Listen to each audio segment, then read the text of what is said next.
രാജ്യത്ത് തുടർച്ചയായി നടന്ന ചോദ്യപേപ്പർ ചോർച്ച വിവാദങ്ങൾക്കൊടുവിൽ കേന്ദ്ര സർക്കാർ കൊണ്ടുവന്ന പബ്ലിക് എക്സാമിനേഷൻസ് ഭേദഗതി ബിൽ 2026 രാജ്യസഭയും പാസാക്കിയിരിക്കുകയാണ്. എന്നാൽ ഈ ബിൽ പാസ്സായത് സാധാരണ സാഹചര്യത്തിലല്ല. പ്രതിപക്ഷത്തിന്റെ ശക്തമായ പ്രതിഷേധവും വാക്കൌട്ടും വിദ്യാർത്ഥികൾക്കെതിരെ പോലീസ് നടപടിയെക്കുറിച്ചുള്ള ചോദ്യങ്ങളും ഉയർന്ന സാഹചര്യത്തിലാണ് ബിൽ അന്തിമ അനുമതി നേടിയത്. അപ്പോൾ ഈ ബില്ലിൽ എന്താണുള്ളത്? എന്തുകൊണ്ടാണ് പ്രതിപക്ഷം പ്രതിഷേധിച്ചത്? ആദ്യം ബില്ലിനെ കുറിച്ച്. രാജ്യത്ത് നീറ്റ് ഉൾപ്പെടെ നിരവധി മത്സര പരീക്ഷകളിൽ ചോദ്യപേപ്പർ ചോർച്ച ആരോപണങ്ങൾ ഉയർന്നിരുന്നു. ലക്ഷക്കണക്കിന് വിദ്യാർത്ഥികളുടെ ഭാവിയെ ബാധിച്ച ഈ സംഭവങ്ങൾ വലിയ രാഷ്ട്രീയ വിവാദത്തിനും വഴിവെച്ചു. ഇതിന്റെ പശ്ചാത്തലത്തിലാണ് കേന്ദ്ര സർക്കാർ നിലവിലെ നിയമം കൂടുതൽ കർശനമാക്കുന്ന ഭേദഗതി ബിൽ കൊണ്ടുവന്നത്.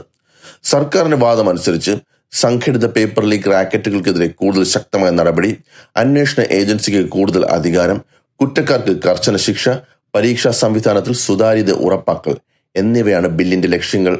സർക്കാർ ഇതിനെ സീറോ ടോളറൻസ് സമീപനത്തിന്റെ ഭാഗമാണെന്ന് വ്യക്തമാക്കി. എന്നാൽ ഇവിടെ നിന്നാണ് വിവാദം തുടങ്ങുന്നത്. പ്രതിപക്ഷം പറയുന്നത് മറ്റൊന്നാണ്. ശിക്ഷ കൂട്ടുന്നത് കൊണ്ട് മാത്രം പേപ്പർ ലീക്ക് അവസാനിക്കില്ല. അവരുടെ ചോദ്യം വളരെ ലളിതമാണ്. ചോദ്യപേപ്പർ എവിടെയാണ് ചോരുന്നത്? ആരാണ് ഉത്തരവാദികൾ? NTA പോലുള്ള പരീക്ഷാ ഏജൻസികളിൽ എന്ത് ഭരണമായ മാറ്റങ്ങളാണ് വരുത്തുന്നത്?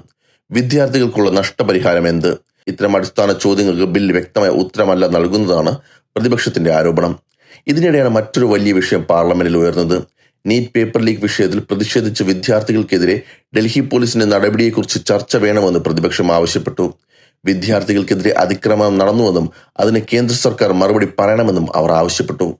എന്നാൽ സഭയിൽ ഈ വിഷയം ഉടൻ ചർച്ച ചെയ്യാൻ അനുമതി ലഭിക്കാത്തതിനെ തുടർന്ന് ശക്തമായ പ്രതിഷേധമുണ്ടായി. രാജ്യസഭയിൽ പലതവണ സഭ തടസ്സപ്പെട്ടു. അവസാനം പ്രതിപക്ഷം വാക്കൌട്ട് നടത്തി. രാജ്യസഭയിലെ ചർച്ചയ്ക്കിടെ പ്രതിപക്ഷ നേതാവ് മല്ലികാർജ്ജുൻ ഖാർഗെ കേന്ദ്ര സർക്കാരിനെ രൂക്ഷമായി വിമർശിച്ചു.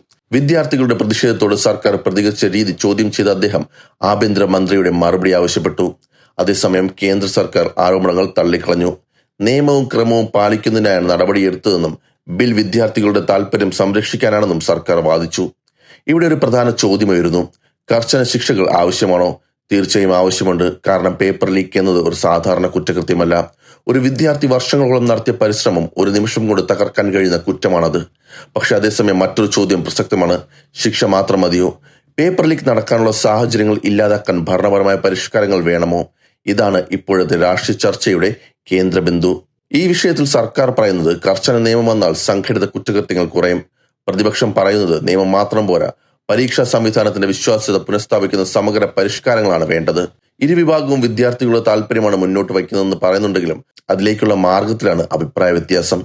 ഇപ്പോൾ ബിൽ പാർലമെന്റിൽ ഇരുസഭകളിലും പാസ്സായതിനാൽ നിയമമാകാനുള്ള നടപടികളിലേക്ക് കടക്കുകയാണ്.